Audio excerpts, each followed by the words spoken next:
पहले जब सिंधिया कांग्रेस में थे तो बीजेपी के लोगों के लिए क्या कुछ कहते थे, खुद प्रधानमंत्री के लिए वो ना जाने क्या क्या बातें करते थे। लेकिन जैसी बीजेपी की वॉशिंग मशीन में आए तो ऐसा पलट गए कि अपनी पार्टी के खिलाफ होने लगे। तो कहीं ना कहीं जनता को तो भरोसा टूटता है कि वो नेता जब हमारे लिए पहले बोलता था लेकिन अब किस तरीके का नकल बयान दे रहा है, तो कहीं ना कहीं जनता का भरोसा जो है टूटता जा रहा है सिंधिया और बीजेपी दोनों से। प्रीतम लोधी को भाजपा की तरफ से वहां से उम्मीदवार बनाया गया। उनके साथ बड़ी बात यह है कि उनके साथ ज्योतिरादित्य सिंधिया भी हैं। तो ये कहीं ना कहीं उन तमाम बातों पर एक तरीके से बंदिश लगाता है जिसकी चर्चा लगातार मध्य प्रदेश की सियासत में चल रही है। क्या ज्योतिरादित्य सिंधिया की हालत इस समय भाजपा में उसी तरीके की है जो बीते 3-4 वर्षों पहले हमने कांग्रेस में देखी थी? तो इस पर मतलब क्या समझा जाए कि बीजेपी के लिए सिंधिया सबसे बड़ी मुसीबत है बजाय काम के? देखिए, ज्योतिरादित्य सिंधिया एक मुसीबत और एक आप कह सकते हैं कि उनकी बेहतरी के लिए भी देखा जा सकता है, क्योंकि आप देखिए कि अगर ज्योतिरादित्य सिंधिया एक बार फिर से अपने तमाम विधायकों को जितवा करके लाते हैं तो जाहिर सी बात है कि पार्टी पर उनका दबाव और ज़्यादा बढ़ेगा, क्योंकि उनके पास लगभग 20 से 22 विधायक हैं। तो ऐसे में आप सोचिए कि अगर पार्टी के भीतर किसी एक चेहरे के साथ 20 विधायक हैं तो जाहिर सी बात है कि वो अपने लिए एक बड़े पद की दरकार जरूर रखेगा। कांग्रेस पार्टी ने उसके बाद मध्य प्रदेश को लेकर के राहुल गांधी ने तुरंत दावा कर दिया। उन्होंने साफ तौर पर कहा कि पूर्ण बहुमत का आंकड़ा हम यहाँ पे भी पार करते हुए नजर आएंगे मध्य प्रदेश में। और प्रियंका गांधी यहाँ पर बहुत महत्वपूर्ण रोल निभा रही हैं, जैसा कि हम देख रहे हैं कि जिस तरीके से वो चुनाव प्रचार कर रही हैं तो वो पूरी तरीके से दमखम दिखाती हुई नजर आ रही है। कहा जा रहा है कि जिस तरीके से प्रियंका गांधी की भूमिका यहाँ पर कांग्रेस पार्टी जाहिर करती हुई नजर आ रही है, मल्लिकार्जुन खड़गे ने प्रियंका गांधी को बड़ी जिम्मेदारी दी है। तो साफ तौर पर यह देखा जा रहा है कि जो प्रियंका गांधी है वो साफ तौर पर यहाँ पर बड़ा रोल निभाने वाली है। और कहीं ना कहीं मध्य प्रदेश के चुनाव के मद्देनजर यहाँ पर प्रियंका गांधी जो है प्रधानमंत्री नरेंद्र मोदी की लोकसभा में भी मुश्किलें बढ़ाएंगी। देखिए, देखने को मिलेगा नहीं, देखने को मिल ही रहा है। आप देखिए कि जब मध्य प्रदेश में प्रियंका गांधी जाती हैं, पूजा करती हैं, तो वहाँ पर कैसे उन पर निशाना साधा जाता है। जब दोबारा प्रियंका गांधी को देखा जाता है तो FIR दर्ज करने की बात आती है, क्योंकि भारतीय जनता पार्टी के 50% कमीशन की बात वो करती हुई नजर आती हैं। ज्योतिरादित्य सिंधिया को देख लीजिए, जो कांग्रेस में इतनी मजबूती के साथ रहते थे, आज भारतीय जनता पार्टी में चले गए हैं तो बुराइयों पे बुराइयां कर रहे हैं। राहुल गांधी के चीन के बयान को लेकर उन पर निशाना साधते हुए नजर आते हैं। शिवराज सिंह चौहान को देख लीजिए, दलितों के पैर धोते हुए नजर आते हैं। तो आप ये सोचिए कि आप बड़े बड़े चेहरों को मत देखिए, ये भी ऐसे चेहरे हैं जो मध्य प्रदेश में बात कही जाए तो आपस में ही लड़ रहे हैं। शिवराज सिंह चौहान, जैसे कि बात कही गई है पहले कि मुख्यमंत्री का दावा करते हैं। यहाँ पर ज्योतिरादित्य सिंधिया को इसलिए लिया गया था भारतीय जनता पार्टी में कि ये हमें जीत हासिल करवा सकते हैं, लेकिन ज्योतिरादित्य सिंधिया को एक कहीं ना कहीं फेंक दिया गया है कि आप भारतीय जनता पार्टी में आगे केंद्रीय मंत्री बना दिया गया है, तो अब आपकी जिम्मेदारी खत्म हो गई है। बस आपका काम है कि हमें वोट जितवा दीजिए, हमें चुनाव जितवा दीजिए। वही सिंधिया को लेकर चल रहे हैं। लेकिन सिंधिया को लेकर बात कही जाए तो बाकायदा यहाँ पर भारतीय जनता पार्टी को CM चेहरे के रूप में उतारना चाहिए था, उन्हें नहीं उतारा जाता है। शिवराज सिंह चौहान अपना अलग ही अंदाज दिखाते हुए नजर आते हैं। तो ये लड़ाई चलती रहेगी जब तक चुनाव का एंड नहीं आ जाता है, जब तक रिजल्ट नहीं आ जाते हैं। वरना ज्योतिरादित्य सिंधिया, कमलनाथ, प्रियंका गांधी, शिवराज सिंह चौहान आपस में भिड़ते हुए नजर आएंगे। तो मध्य प्रदेश में भी एक नई राजनीति देखने को मिलेगी, नई दिलचस्प कहानियां देखने को मिलेगी कि आखिर इन लोगों के जो लोगों से जुड़े हुए ऐलान है क्या वो वाकई में उस पर विश्वास कर पाएंगे कि नहीं। लेकिन उससे पहले दर्शकों, जो 5 साल कैसा रहा है, क्या उस पर मध्य प्रदेश की जनता विश्वास भी करेगी, इस बात को समझेंगे और चुनावी समीकरण को भी समझेंगे, सीटों के खेल को भी समझेंगे, आंकड़ों को भी समझेंगे कि दरअसल जो है किसका पलड़ा भारी है और कौन जो है दरअसल किसे ज़्यादा नुकसान होने वाला, किसका पलड़ा हल्का। सबसे पहले मेरे साथ दौलत हैं, इस वक्त इन्हीं से समझते हैं। दौलत, मध्य प्रदेश, राजस्थान, छत्तीसगढ़ और भी बहुत सारे छोटे राज्यों में चुनाव है। 24 के चुनाव से पहले एक छोटा सा सेमीफाइनल कहा जा रहा है, लेकिन मध्य प्रदेश में देखा जाए तो कैसे समझा जाए कि वहाँ इस बार नया क्या हो रहा है पिछले बार से? जैसे आपने सबसे पहले कहा कि जनता, लेकिन जनता तो 2018 में बता चुकी थी वो किसको चुनना चाहती है। कमलनाथ को उन्होंने चुन लिया था, उसके बाद सिंधिया चले जाते हैं बीजेपी में। तो जनता तो क्लियर है कि वो किसको चुनना चाहती है, लेकिन बीजेपी जिस तरीके से अपनी साजिश करती है, चाहे वो दूसरे नेताओं को बुलाती है चाहे करती है, तो उनका क्लियर नहीं हो पा रहा कि वो किस तरह की राजनीति चाह रहे हैं। जी, कांग्रेस में रहकर जो करते हैं वो बीजेपी में आकर बेहतर कर लिए, यही बात बीजेपी बता रही है। तो क्या इस बार उन्हें कांग्रेस को चुनकर सिंधिया को भी तो चुन सकते हैं? लेकिन सिंधिया को नहीं चुना जा रहा है। यहाँ फिर शिवराज अड़े हुए हैं कि कुर्सी अगर मिलेगी तो उन्हें मिलेगी, लेकिन जनता तो शिवराज के साथ नहीं है। सर्वे भी हमने कई बार देखा तो कमलनाथ अभी भी जनता की चॉइस बने हुए हैं। यहाँ पर अगर सिंधिया का साथ यहाँ मिलता है, देखा जाए तो सिंधिया की ऐसी क्या वजह लग रहा है जिसकी वजह से चाहे सिंधिया को पसंद नहीं कर पा रहे हैं या सीएम शिवराज को पसंद नहीं कर रहे हैं? कोई ऐसी वजह तो होगी मध्य प्रदेश में। क्योंकि पहले जब सिंधिया कांग्रेस में थे तो बीजेपी के लोगों के लिए क्या कुछ कहते थे, खुद प्रधानमंत्री के लिए वो ना जाने क्या क्या बातें करते थे। लेकिन जैसी बीजेपी की वॉशिंग मशीन में आए तो ऐसा पलट गए कि अपनी पार्टी के खिलाफ बोलने लगे। तो कहीं ना कहीं जनता को तो भरोसा टूटता है कि वो नेता जब हमारे लिए पहले बोलता था लेकिन अब किस तरीके का नकल बयान दे रहा है, तो कहीं ना कहीं जनता का भरोसा जो है टूटता जा रहा है सिंधिया और बीजेपी दोनों से। चलिए शुक्रिया। बिल्कुल ये एक चीज है जो धोखा विश्वास का जो खेल आता है इसको समझना पड़ेगा। इसलिए इस बीच में एक छोटी सी कहानी याद है कि दर्शकों को बताते हैं, फिर आपको समीकरण का जो खेल है वो समझाते हैं। जरा सा समझिएगा, मध्य प्रदेश में चुनाव का ये बेहतरीन मौका है और मौके में फिर से ये धोखा खाने की कतई ज़रूरत नहीं है उन तमाम मध्य प्रदेश की जनता को जिन्होंने 5 सालों में धोखा खाया है। तो इसलिए सतर्क होने की ज़रूरत है वहाँ की जनता को। जरा सा चलिए बाकी लोगों से मैं मुखातिब होता हूँ, उनसे जो है जवाब लूँ उससे पहले एक आपको तस्वीर दिखाता हूँ। जरा एक तस्वीर को जरा सा बारीक से समझिए। ये मध्य प्रदेश का विधानसभा चुनाव है, पीछे जाके ये 2023 का भी है। उसके बाद अगर कुल सीटों पर आप ध्यान दें तो 230 सीटें हैं और जो ये एक हमारे ग्राफिक साहब ने बनाया है जादुई आंकड़ा, ये सबसे ज़्यादा खेल है। इसको समझिए, 116 सीट चाहिए जो सबसे ज़रूरी है। अब थोड़ा सा चेहरों पे तवज्जो दीजिए। सबसे पहले इस चेहरे को देखिए। अगर माफ़ कीजिए, अगर बात करते हैं सीएम शिवराज की जो इस वक्त मध्य प्रदेश में मुख्यमंत्री हैं, इसके चेहरे पे जैसा दौलत ने कहा कि थोड़ा सा दिक्कत होगा कि इसके चेहरे पे लोगों ने भरोसा 18 में भी नहीं किया तो फिर 23 में कैसे करेंगे। कामकाज की जहां तक बात है तो आप देख रहे हैं, आरोप प्रत्यारोप से ही समझ सकते हैं कि किसने काम कितना क्या नहीं किया। कैलाश विजयवर्गीय जिन्हें बहुत बड़ी जिम्मेदारी मिली है, अब ये कितना बड़ा रोल अदा करेंगे ये भी बहुत बड़ा सवाल रहेगा। लेकिन ठीक उसके बगल में जो आप तस्वीरें देख रहे हैं ये दरअसल ज्योतिरादित्य सिंधिया जी हैं। इसके बारे में थोड़ा सा आप समझ लीजिए। दरअसल इनके वजह से, इनके सपोर्ट से, इनके दरअसल ताकत की वजह से कांग्रेस जबरदस्त तरीके से जीत दर्ज की। लेकिन इन्हीं के जिस तरीके से जो आरोप लगता है गद्दारी जैसे शब्दों का, उन पर लगता है धोखा का, धोखेबाजी का, तमाम चीज़ें राजनीति में और सियासत में ये सब चीज़ें आम हैं। क्योंकि जब सत्ता का नशा और कुर्सी की मलाई खानी होती तो कब कौन किसके तरफ चले जाए ये कोई बड़ी चीज़ें नहीं है। बीजेपी वाले भी बहुत बार कांग्रेस में गए, कांग्रेस वाले भी बीजेपी आए। लेकिन इन दिनों सिंधिया पर इसलिए लोगों की निगाहें हैं क्योंकि केंद्र में भी मंत्री हैं, लोकसभा का भी चुनाव है, उससे पहले मध्य प्रदेश का एक छोटा सा टेस्ट है। उस टेस्ट में इनका कितना बड़ा योगदान रहेगा, ये कितना बीजेपी को फायदा दे पाते हैं, ये एक बड़ा सवाल रहेगा। इसीलिए लोगों की निगाहें इस पर बनी हुई हैं कि ये क्या करेंगे। आज ही दरअसल मेरी जो टीम है इनके बहुत सारे समर्थक जो है साथ छोड़ चुके हैं। इससे अब चुनाव का माहौल है, वक्त है, ज़्यादा दिनों का टाइम नहीं है, तो ऐसे में ये सब चीज़ें आम हो जाती है, देखना हो जाता है। अब ठीक इधर आप आ जाते हैं, इस साइड देखिए, कमलनाथ, दिग्विजय सिंह और प्रियंका गांधी। प्रियंका गांधी पर बाद में बात करूं, लेकिन इन दोनों में बात कीजिए। इन दोनों की जोड़ी, हालांकि ये भी पूर्व मुख्यमंत्री रह चुके हैं, ये तो इससे 18 में ही थे, तो इन दोनों पे निगाहें हैं। अब इन पर भरोसा कितना कांग्रेस करेगी ये कल बात है, और ये क्या वाकई में बिना सिंधिया के वापसी करवा पाते हैं ये एक सवाल रहेगा। लेकिन प्रियंका गांधी को जरा सा गौर से समझ लीजिए। इससे पहले थोड़ा सा कर्नाटक चलते हैं।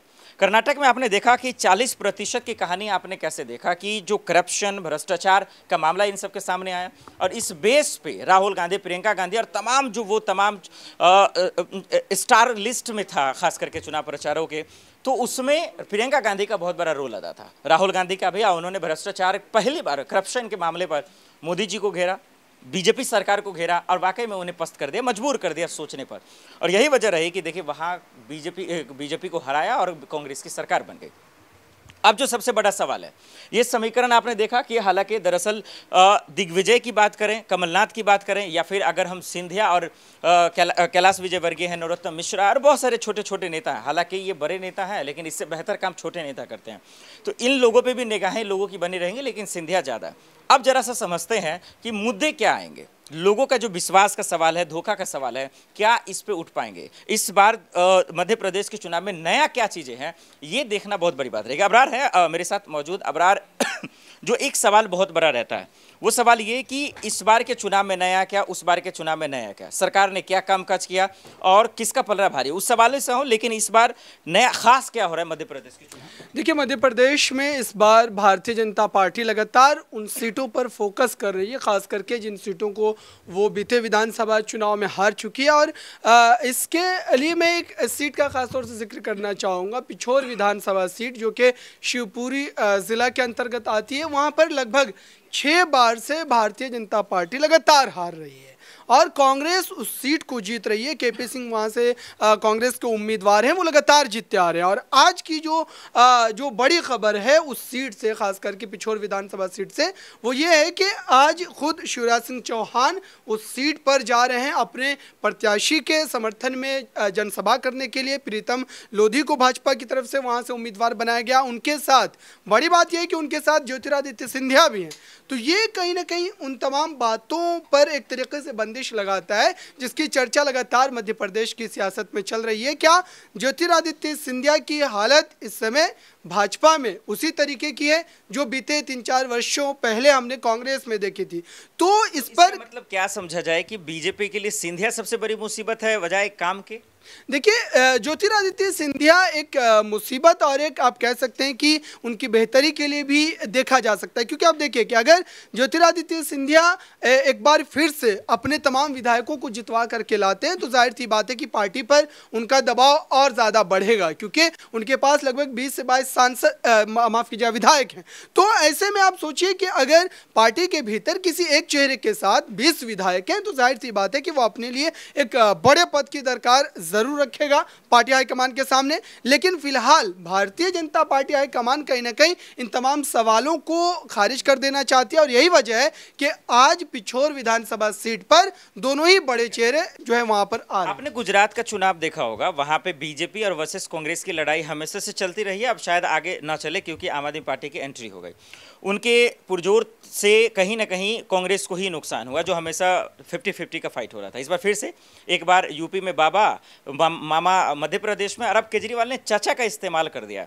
ये इस तीन त्रिकोणीय लड़ाई में किस पार्टी को फायदा हो रहा है? देखिए, आम आदमी पार्टी मध्य प्रदेश में अपना सियासी खाता खोल चुकी है। बीते साल जो उपचुनाव हुए थे, जो नगर निकाय चुनाव हुए थे, उसमें उन्होंने जीत दर्ज की थी। लेकिन इस बार अब एक नई रणनीति ये बन रही है कि इंडिया गठबंधन का जब से गठन हुआ है उसके बाद अब सवाल ये पैदा होता है कि छत्तीसगढ़, राजस्थान और मध्य प्रदेश, ये जो 3 राज्यों में चुनाव होने वाले हैं, इसमें क्या एक गठबंधन की स्थिति बनेगी? और अगर बनती है तो कांग्रेस पार्टी आम आदमी पार्टी को कितनी सीटें देंगी? क्योंकि एक नई पार्टी है मध्य प्रदेश में, अपनी जो है जमीन को तलाश रही है, अपने राजनीतिक पैर को पसार रही है। तो ऐसे में कांग्रेस पार्टी का देखना होगा ये कि कितना बड़ा दिल दिखाती है वो, और अगर दिल दिखाती है तो फिर दिल्ली में उसका नेगोशिएशन किस तरीके से होता है लोकसभा सीटों पर। तो ये तमाम बातें मुझे लगता है कि इस पर निर्भर करती है कि इंडिया गठबंधन के गठन होने के बाद, क्योंकि मुंबई में अब इंडिया गठबंधन को लेकर के बड़ी बैठक भी होने जा रही है अगस्त के ही महीने में। तो ऐसे में सभी की नजरें टिकी है कि आम आदमी पार्टी को कांग्रेस जो है वो मध्य प्रदेश में कितनी सीटें देती है। ये एक दरअसल लोकसभा का मामला रहेगा, और वो इसलिए क्योंकि दरअसल जिस तरह से अबरार कह रहे हैं, वो विधानसभा चुनाव में तो दोनों में लड़ाइयाँ होंगी, लेकिन लोकसभा में भले ही दोनों एक हो जाए। लेकिन एक सवाल जो अब सबसे अहम है, चेहरों का बहुत बड़ा फाइट रहता है कि कभी मोदी जी के नाम पर, कभी योगी जी के नाम पर, कभी राहुल गांधी, कभी प्रियंका के नाम पर। तो इस वक्त मेरे साथ जो है दरअसल प्रांशी मैम तो है नहीं, मानसी जी है। मानसी जी, एक सवाल ये रहता है, दरअसल चेहरों का बहुत बड़ा खेल होता है। जहाँ भी मोदी जी कदम डालते हैं वोट लेकर आते हैं, योगी जी का एक अलग योगदान रहता है। मध्य प्रदेश में किसके नाम पर वोट मिलेगा? क्या सिंधिया के नाम पर, क्या काम के नाम पर, या शिवराज के नाम पर, या फिर मोदी जी का वहां भी एंट्री देखने को मिलेगा? देखिए, प्रधानमंत्री नरेंद्र मोदी के चेहरे पर ही भारतीय जनता पार्टी वोट लड़ती हुई नजर आती है, चाहे वो कोई राज्य के चुनाव हो या फिर लोकसभा चुनाव हो। तो साफ तौर पर प्रधानमंत्री नरेंद्र मोदी के चेहरे पर ही आप देखेंगे कि जहां भी पोस्टर्स देख रहे हैं, और खास तौर पर जब मध्य प्रदेश का चुनाव आप काफी ज्यादा नजदीक है, तो ऐसे में कहा जा रहा है कि बड़ा जो चेहरा है वो नरेंद्र मोदी ही है। भले राज्य में किस तरीके से यहाँ पर चुनाव हो रहे हैं और किस तरीके के काम हुए हैं उसके बेसिस पर भी वोट दिए जाएंगे, लेकिन कहीं ना कहीं प्रधानमंत्री नरेंद्र मोदी का जो रोल है वो काफी अहम हो जाता है। रही बात ज्योतिरादित्य सिंधिया की, तो ज्योतिरादित्य सिंधिया को आप देखेंगे कि जब से वो भारतीय जनता पार्टी में शामिल हुए हैं कांग्रेस को छोड़ करके, तो साफ तौर पर यहाँ पर ये देखा जा रहा है कि वो किसानों से मुलाकात कर रहे हैं, जमीनी स्तर पर जितने जुड़ाव करके वो लोगों से मुलाकात कर रहे हैं, उनकी समस्याएं जानने की कोशिश कर रहे हैं। वो कहीं ना कहीं लोगों से ये जानने की कोशिश कर रहे हैं कि आखिरकार जनता की समस्याएं क्या हैं। तो मुझे लगता है कि इसी आधार पर जनता इस बार वोट करते हुए नजर आएगी, और मध्य प्रदेश का जो चुनाव है इस बार काफी ज्यादा दिलचस्प होने वाला है। जिस तरीके से सदन के अंदर या फिर देश के लाल किले से आपने देखा मोदी जी लड़खड़ाते नजर आए। बहुत सारे ऐसे भी अल्फाज और शब्द रहे जिसको क्लियर वो बोल नहीं पाए, होता है खैर ऐसे बोलने में। लेकिन इसके पीछे एक वजह ये मानी जा रही है कि शायद कुर्सी डगमगा सकती है, हो सकता है कि सीटों में हेरफेर हो सकता है। आपने मध्य प्रदेश कर्नाटक का चुनाव देखा, मोदी जी खुद मैदान में उतरे हुए थे, क्षेत्रीय नेता कोई नहीं था, इसके बावजूद वो हार गए।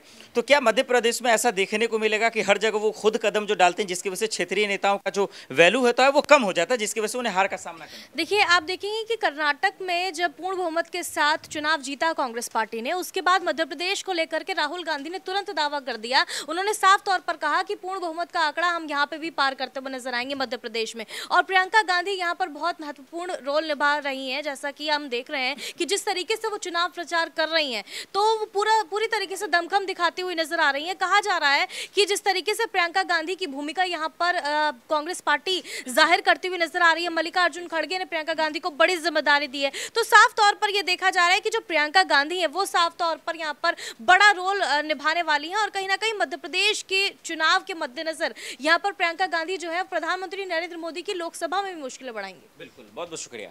वाकई में प्रियंका गांधी जिस तरीके से कर्नाटक में एक मेंटोर का काम किया उन्होंने, और उस चीज पे बाखूबी तरीके से उन्हें कामयाबी भी मिली। लेकिन अगर यही चीज यूपी विधानसभा के चुनाव के वक्त देखा जाए तो पूरी तरीके से वो जो है फेल होती नजर आई। उसके बाद से थोड़ा सा वो पर्दे के पीछे रहकर ही काम करती नजर आई, क्योंकि कांग्रेस उन्हें आगे नहीं बढ़ाई।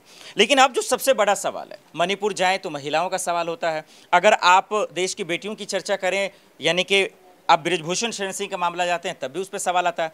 तो नाजमीन इस वक्त मेरे साथ मौजूद है। नाजमीन, एक जो सवाल है, चाहे किसी भी राज्य में चुनाव हो या राष्ट्रीय लेवल पे, चाहे लोकसभा का हो, उस पर मैं आऊँ, लेकिन क्या महिलाओं का मुद्दा ही बीजेपी के लिए मुसीबत बन जाएगा? देखिए, बनता हुआ तो नजर आएगा, क्योंकि जिस तरीके से महिलाओं के मुद्दों को स्मृति ईरानी उठाती हुई नजर आई, भारतीय जनता पार्टी के तमाम मंत्री सांसद उठाते हुए नजर आए। लेकिन जिस तरीके की स्थिति आप मणिपुर में देख लीजिए या पहलवानों का देख लीजिए, कैसी स्थिति देखने को मिली। वहाँ पर वो सरकार से मदद के लिए उम्मीद लगाकर बैठी हैं, लेकिन सरकार अपने हाथ खड़े कर देती है कि हमारे बस में नहीं है। तो सीधे तौर पर ये मुश्किलें तो उनकी खड़ी करेगा ही, और महिलाओं का वोट जो ज़्यादा ज़रूरी होता है वही वोट कटता हुआ भी नजर आएगा, क्योंकि ना तो पहलवानों की मदद की गई, ना ही मणिपुर अभी तक देश के प्रधानमंत्री पहुंचे हैं। लाल किले से भाषण देते हैं, संसद के बाहर भाषण देते हैं, संसद के अंदर बोलते हैं तो मजाकिया तौर पर बोलते हुए नजर आते हैं। विपक्ष लगातार मणिपुर पर चर्चा इसलिए कर रहा है क्योंकि एक वीडियो वायरल होता है, उसमें महिलाओं का ही जिक्र होता है, महिलाओं की ही आबरू के साथ ऐसे किया जाता है। तो सीधे तौर पर आप यही देखेंगे कि मुश्किलें अगर महिलाओं को लेकर वो ये सोच रहे हैं कि वोट हासिल कर लेंगे इतनी आसानी से, क्योंकि उनके पास महिला मंत्री हैं और वो महिलाओं के मुद्दों पर अलग अलग राज्यों में जाती हैं, तो यहाँ पर उनके लिए वही महिलाएं मुश्किलें खड़ी करती हुई नजर आएंगी। एक मध्य प्रदेश की जब चर्चा कर रहे हैं तो एक कामकाज अपनी तरफ है, हालांकि सरकार का काम है कि वो जनता का विश्वास जीते, लेकिन कुछ चेहरों का नाम लेते हैं। क्या इनके बीच में ही फाइट रहेगा या फिर नेशनल मुद्दे पे, राष्ट्र के मुद्दे पे ही दोनों में फाइट रहेगा? जैसे राहुल मोदी जी की चर्चा होती है, स्मृति ईरानी, प्रियंका गांधी। लेकिन लोकल क्षेत्र के नेताओं की बात करें, जैसे कि ज्योतिरादित्य सिंधिया हैं, सीएम शिवराज जी हैं, कमलनाथ हैं, दिग्विजय सिंह हैं, और मेंटोर का काम प्रियंका गांधी कर रही हैं।